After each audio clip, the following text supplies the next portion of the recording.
এইভাবে যদি বাড়িতে পিৎজা বানিয়ে দেন কখনোই ধরতে পারবে না এটা বাইরে থেকে কেনা নাকি বাড়িতেই বানিয়েছেন। এতটাই মজাদার আর পারফেক্ট হয়। একটু ছোট্ট করে বানাবো আর আপনারা চাইলে এগুলো বাচ্চাদের টিফিনেও দিতে পারেন। ছোট্ট সোনামণিরা অনেক বেশি পছন্দ করবে। শুরুতেই নিয়ে নিলাম 1.5 কাপ পরিমাণে ময়দা, স্বাদ মতো লবণ, 1 চা চামচ চিনি আর 1 চা চামচ পরিমাণে ইস্ট ব্যবহার করেছি। এখন সব কিছু ভালো করে মিশিয়ে নিব। আর তারপরে দিয়ে দিব হালকা কুসুম গরম পানি। গরম পানিটা খুব বেশি গরম দিতে যাবেন না, আবার ঠান্ডাও যেন না হয় সেদিকে খেয়াল রাখতে হবে। একটু একটু করে পানি দিয়ে একটা সুন্দর সফট ডো বানিয়ে নিতে হবে। আমরা নর্মালি যেরকম পরোটার ডো বানাই সেই ডোগুলোর থেকেও একটু নরম হবে। তো খুব ভালো মতো একটা ডো বানিয়ে নিব। পানিটা অবশ্যই আস্তে আস্তে দিতে হবে, একবারে দিতে যাবেন না, তাহলে অনেক সময় নরম হয়ে যায়। তো এই পর্যায়ে দেখুন ডোটা একদম রেডি হয়ে গেছে। এখন এটাকে রেস্টে রাখবো 15 মিনিট। আর তার আগে অবশ্যই অল্প একটু তেল নিয়ে উপর দিকটাতে খুব ভালো করে মাখিয়ে নিতে হবে, না হলে উপর দিকটা ড্রাই হয়ে যাবে। তো চারিদিকে ঘুরিয়ে খুব ভালো করে মাখিয়ে নিলাম। আর এখন যে কোনো কিছু দিয়ে ঢেকে রেখে দিতে হবে 15 মিনিটের জন্য। আর এই 15 মিনিটে বাকি সব কিছু রেডি করে ফেলবো। একটা প্যানের মধ্যে দিয়ে দিলাম তেল 2 চা চামচ পরিমাণে, আর তারপর দিয়ে দিলাম রসুন কুচি। এখন একটুখানি ভেজে নিব, খুব বেশি ভাজার দরকার নেই। অল্প একটু ভাজার পরে এখানে দিয়ে দিচ্ছি ছোট করে কেটে রাখা হাড় ছাড়া মুরগির মাংস। এরপর অল্প একটু লবণ, একটুখানি হলুদের গুঁড়া আর সামান্য একটু মরিচের গুঁড়া দিয়ে মাংসগুলোকে কিছুক্ষণ ভেজে নিব। এই 2 থেকে 3 মিনিটের মতো ভাজলেই হয়ে যাবে।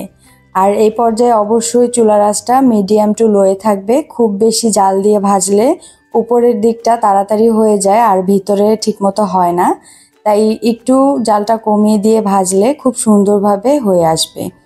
আচ্ছা, তারপরে 2টা কাঁচামরিচ কেটে দিয়ে দিলাম আর সঙ্গে কিছু পেঁয়াজের পাপড়ি দিয়ে দিয়েছি। আমি এখানে 2টা পেঁয়াজ ব্যবহার করেছি, শুধু 4 ভাগ করে পাপড়িগুলোকে আলাদা করে দিয়ে দিলেই হয়ে যাবে। এখন আবারও সব কিছুকে 1 মিনিটের জন্য মাংসের সঙ্গে ভেজে নিয়েছি। তারপর এখানে ব্যবহার করব ক্যাপসিকাম। আমি আজকে 3 ধরনের ক্যাপসিকাম দিয়ে দিলাম, আপনাদের কাছে 1 ধরনের থাকলে সেটাই দিয়ে নিতে পারবেন, কোনো সমস্যা নেই। এরপর সাদা গোলমরিচের গুঁড়ো দিয়ে দিচ্ছি 1/2 চা চামচ পরিমাণে, আপনারা কালোটাও দিতে পারবেন। আর তারপর দিয়ে দিলাম সয়া সস 1 চা চামচ পরিমাণে। এখন সব কিছু আবারও 2 মিনিটের জন্য খুব ভালো করে ভেজে নিতে হবে। আর এখানে চাইলে অন্য কোনো সবজি ব্যবহার করতে পারেন নিজেদের পছন্দ মতো, কোনো সমস্যা নেই। 2 মিনিটের মতো ভাজা হয়ে গেলে দিয়ে দিচ্ছি 1/2 চা চামচ পরিমাণে অরিগ্যানো, আর দিয়ে দিচ্ছি স্বাদ মতো লবণ। লবণটা চেক করে তারপর দিয়ে নেবেন, খুব বেশি লবণ হয়ে গেলে কিন্তু খেতে ভালো লাগে না। তো সব কিছু শেষবারের মতো খুব ভালো করে মিশিয়ে নিচ্ছি। আর নামানোর 1 মিনিট আগে দিয়ে দিব টমেটো সস। আমি এখানে প্রায় 4 টেবিল চামচের মতো টমেটো সস ব্যবহার করছি। আপনারা যদি ঝাল ঝাল খেতে চান সেক্ষেত্রে চিলি সসও ব্যবহার করতে পারেন।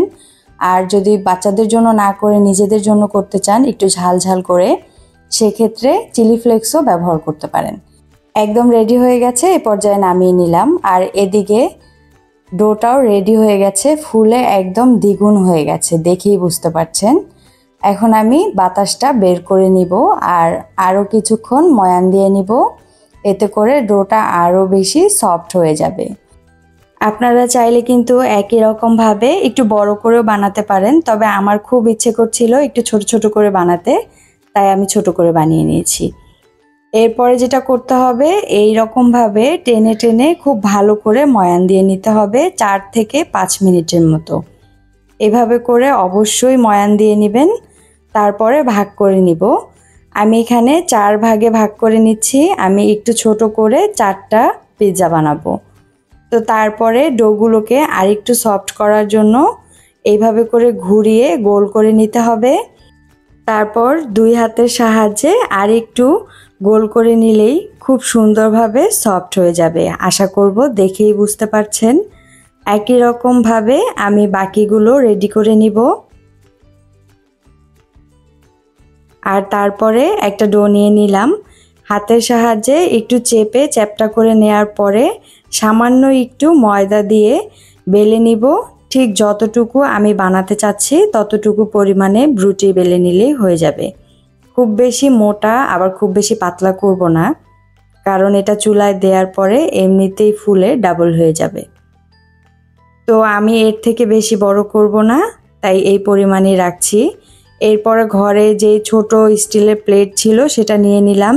আপনারা চাইলে একই কাজ বাটিতেও করতে পারবেন, ছোট যে বাটিগুলো থাকে। আর তারপরে এখানে বাটার ব্রাশ করে দিয়েছি। হাতের কাছে বাটার না থাকলে ঘিও দিতে পারবেন। আর হাত দিয়ে একটু চেপে চেপে চারিদিকে বসিয়ে দিচ্ছি, এতে করে কোনো বাতাস ভিতর দিকে থাকলে সেটাও বেরিয়ে যাবে। এরপর সাইডগুলোকে হাতের সাহায্যে এভাবে ঘুরিয়ে ঘুরিয়ে একটু মুড়িয়ে দিব। দেখতেই পাচ্ছেন অল্প একটু করে এভাবে মুড়িয়ে নিলেই হয়ে যাবে, একদম দোকানের পিৎজাগুলোর মতোই দেখতে লাগবে। আপনারা চাইলে এটা করতেও পারেন আবার নাও করতে পারেন, নিজেদের ইচ্ছে মতো। আর ইচ্ছে করলে নিজেদের পছন্দ মতো অন্য কোনোভাবেও সাজিয়ে নিতে পারেন, কোনো সমস্যা হবে না। আশা করব দেখেই বুঝতে পারছেন কিভাবে কাজটা করে নিলাম। আর এরপরে একটা কাঁটা চামচের সাহায্যে চারিদিক এইভাবে ফুটো করে দিচ্ছি, এতে করে অতিরিক্ত ফুলে যাবে না আর দেখতেও অনেক বেশি সুন্দর লাগে। আর আপনারা যদি এই কাজটা না করেন তাহলে পিৎজাটা ফুলে একদম বলের মতো হয়ে যাবে। মাঝখানের জায়গাটাতেও সেমভাবে আমি কাঁটা চামচ দিয়ে ফুটো করে নিচ্ছি, আর উপর দিকগুলোতেও একই রকমভাবে ফুটো করে দিচ্ছি। আচ্ছা, এই কাজটা শেষ। এখন এখানে দিয়ে দিব টমেটো সস। আপনারা এই জায়গায় চিলি সসও ব্যবহার করতে পারবেন। একটু পাতলা করে একটা লেয়ার দিয়ে নিব সসের, আর তারপরে যে মাংসের পুরটা রেডি করে রেখেছিলাম সেইটা দিয়ে দিব চারিদিক দিয়ে। খুব সুন্দরভাবে একই রকম করে ছড়িয়ে দিতে হবে, কম বেশি করার দরকার নেই, যাতে সব দিকে সমানভাবে ছড়ায় সেদিকে খেয়াল রাখবেন। এরপর দিয়ে দিচ্ছি মজারেলা চিজ, তবে আপনারা চাইলে নিজেদের পছন্দ মতো যে কোনো চিজ ব্যবহার করতে পারেন। চিজগুলোকে গ্রেটার দিয়ে গ্রেট করে দিয়ে দিলাম। তারপরে উপর দিক থেকে কিছু অলিভস দিয়ে দিচ্ছি। এটা অপশনাল, যদি হাতের কাছে না থাকে তাহলে না দিলেও চলবে, তবে দিলে দেখতে একদম রেস্টুরেন্টের মতো লাগবে। সব শেষে একটা ব্রাশের মধ্যে কিছুটা বাটার লাগিয়ে নিয়েছি আর চারিদিকে একটু বাটার দিয়ে ব্রাশ করে দিচ্ছি। সব শেষে সামান্য পরিমাণে একটুখানি অরিগানো নিয়ে চারিদিকে ছড়িয়ে দিব, এতে করে দেখতে আরও অনেক বেশি সুন্দর লাগে, তবে আপনারা না চাইলে নাও দিতে পারেন। দেখতেই পারলেন কত সহজে সুন্দর একটা পিৎজা রেডি করে ফেললাম। এখন একটা কড়াই বসিয়ে দিয়েছি, কড়াইটা একটু বড় সাইজের নিয়ে নিলাম আর তার উপর একটা স্ট্যান্ড বসিয়ে দিয়েছি। আর তারপর দিয়ে দিলাম পিৎজার রেডি করে রাখা প্লেটটা। অবশ্যই চারিদিকে এরকম ফাঁকা রাখতে হবে আর ঢাকনা দিয়ে ঢাকনার উপরে ভারী কিছু দিয়ে দিতে হবে, যাতে কোনোভাবে ভাপটা বেরিয়ে না আসে। প্রথম 5 মিনিট চুলা আঁচটাকে হাইয়ে রাখবো আর 5 মিনিট পর চুলা আঁচটা কমিয়ে একদম লো করে দিব আর এভাবেই রেখে দিব 10 মিনিট। যেহেতু পিৎজাটা ছোট তাই এটা মোট 15 মিনিটে রেডি হয়ে যাবে, আর অবশ্যই চুলার জালের দিকে খেয়াল রাখতে হবে। আর রেডি হয়ে গেল আমাদের ঝটপট পিৎজা।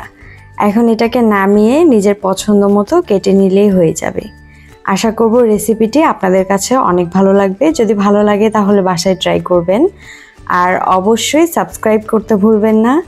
দেখতেই পাচ্ছেন এটা কত বেশি সফট হয়েছে আর কতটা পারফেক্ট হয়েছে, সেটা বাড়িতে না বানালে কিন্তু বুঝতে পারবেন না।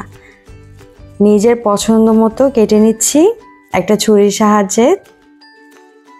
বাড়ির ছোট বাবুরাও কিন্তু অনেক বেশি পছন্দ করবে, একবার বানিয়ে দিলে বারবার আপনার কাছে এটা খেতে চাইবে। তো আজকের মতো এই পর্যন্তই। আসসালামু আলাইকুম, আল্লাহ হাফেজ।